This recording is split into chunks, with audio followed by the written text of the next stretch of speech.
Channel पे जितना सा हो सके वीडियो को शेयर कीजिए, क्योंकि आपके सपोर्ट से ही कुछ होगा है। और आप लोग ही जीरो को हीरो बनाओगे, हीरो को जीरो बनाओगे, तो प्लीज़ सपोर्ट मी गाइस। तो हमारा चैनल के रवा सभी सपोर्ट करी लोगिन, ठीक ना। हमारी बेटी कह दिल बिया तो तनी बेटी के बात के वैल्यू रखी लोगिन, तनी वीडियो हमारे देखी लो और ज़्यादा से ज़्यादा शेयर करी लो, ठीक ना। रवा सबके सपोर्ट की ज़रूरत बटे। तो एगो गाना सुनाओ। देखिए भाई, मेरे से अच्छा तो ये गाती हैं। बहुत अच्छा गाना गाली, तनी को सुना दो हमारा सब्सक्राइबर लोग के, व्यूअर्स लोग के सुनाओ। ओका देखला आई से हंस के जान ले बका हो कोरब है कस के। आप लोगों के लिए प्यारू मैं पागल बनी पगले रहे दाए धनी हो आचार्य से बांधल दिल बंधले रहे दा। तो बताइए लो ये गाना कैसन लगल हो, कमेंट बॉक्स में जरूर बताए लो। और हमारा वीडियो के ज़्यादा से ज़्यादा शेयर करे लो, सपोर्ट करे लो, ठीक ना।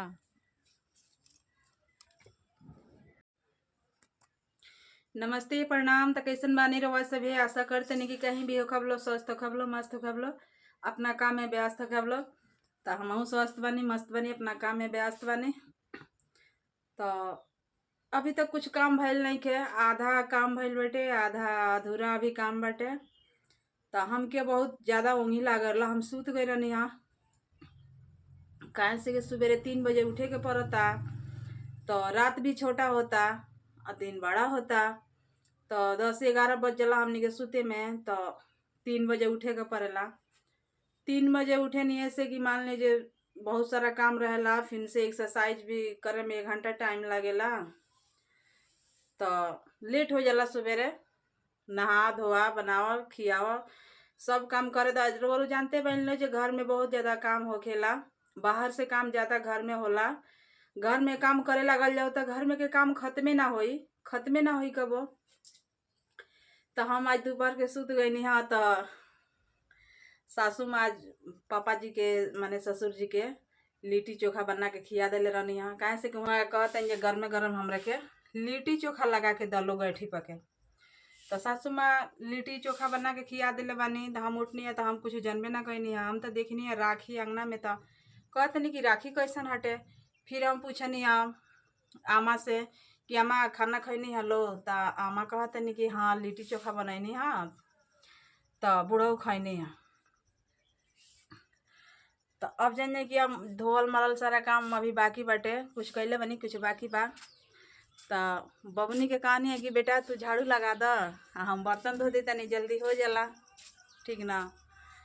तो देखी लो गई बड़ी अंगना में झाड़ू लगावे, देखी लो का कर तरी रोलो से हम देखाओ तनी। देखी लो लगावले बड़ी झाड़ू उड़ू, देखी लो हेदे ये सासू माँ लिट्टी लगवले बनी। तवन देखी झाड़ू बिगले बड़ी और झाड़ू लगा दिले बड़ी, बैठ के मोबाइल चलाओ तरी। तो आप पूछा तनी जे का कर बेटा। फोन चला रही हूँ मैं। फोन चलाओ तरु ते में के तार लाजारू बा बोला नहीं हाँ। इनकर मोबाइल भुलाई रहल हटे, आज 20-25 दिन हो गए लभी लाइला। तो बहुत खुशी के बात बा कि इनकर मोबाइल मिल गई बटे। और बस इसमें का पैसा गायब हो गया है। Oh my God। और एमे पैसा धैल रही है 600 रुपया। 600 रुपया भुला गल बटे। तो 600 रुपया ना मिलल, लेकिन मोबाइल मिल गए हटे। तो कल रही जो हमार मोबाइल मिल जाए तो हम खर्चा करम। yes। तो खर्चा काहे ना कैलू है उसका बता। प्लान है, अभी जस्ट वो मिला, मैं करूंगी, बस आप थोड़ा सा सब्र रखिए। कैमरा बताइए तो मार को टुंडे फोड़ देती। अब देखी लो हमार कैमरा फोड़े के कह तरी, बताई लो हमार कैमरा फूट जाए तो हम कैसे वीडियो बनाए। तो बतावा हमारा सब्सक्राइबर लोग के खिलाबू कि ना। देखिए पहली बात तो मैं आपको बस वीडियो के माध्यम से खिलाऊंगी, पास में खिलाऊंगी तो ऐसे ही बहुत ज़्यादा खर्चा होगा। और खा लीजिए गाइस, खा लिए। खाली रिगाइबू का रिगाइबू करबू कि खियाबू करबू। हमारा चैनल के बारे में कुछ बोला। इस चैनल पे जितने भी न्यू मेंबर होंगे आप लोग प्लीज़ चैनल को सब्सक्राइब कीजिए और जितना सा हो सके वीडियो को शेयर कीजिए, क्योंकि आपके सपोर्ट से ही कुछ होगा है। और आप लोग ही जीरो को हीरो बनाओगे, हीरो को जीरो बनाओगे तो प्लीज़ सपोर्ट मी गाइस। तो हमारा चैनल के रउआ सभी सपोर्ट करी लोगिन, ठीक ना। हमार बेटी कह दिल बिया तो तनी बेटी के बात के वैल्यू रखी लोगिन, तनी वीडियो हमार देखी लो और ज़्यादा से ज़्यादा शेयर करी लो, ठीक ना। रउआ सबके सपोर्ट की ज़रूरत बाटे। तो एगो गाना सुनाओ। देखिए भाई, मेरे से अच्छा तो ये गाती हैं। बहुत अच्छा गाना गाल, तनी को सुना दो हमरा सब्सक्राइबर लोग के, व्यूअर्स लोग के सुनाओ। ओका देखला आई से हंस के, जान ले बका हो कोरब है कस के। आप लोगों के लिए प्यारू मैं पागल बनी पगले रहे दाए धनी हो, आचारे से बांधल दिल बंधले रहे दा। तो बताई लो ये गाना कैसन लगल हो, कमेंट बॉक्स में का जरूर बताए लो, और हमारा वीडियो के ज़्यादा से ज़्यादा शेयर करे लो, सपोर्ट करे लो, ठीक ना।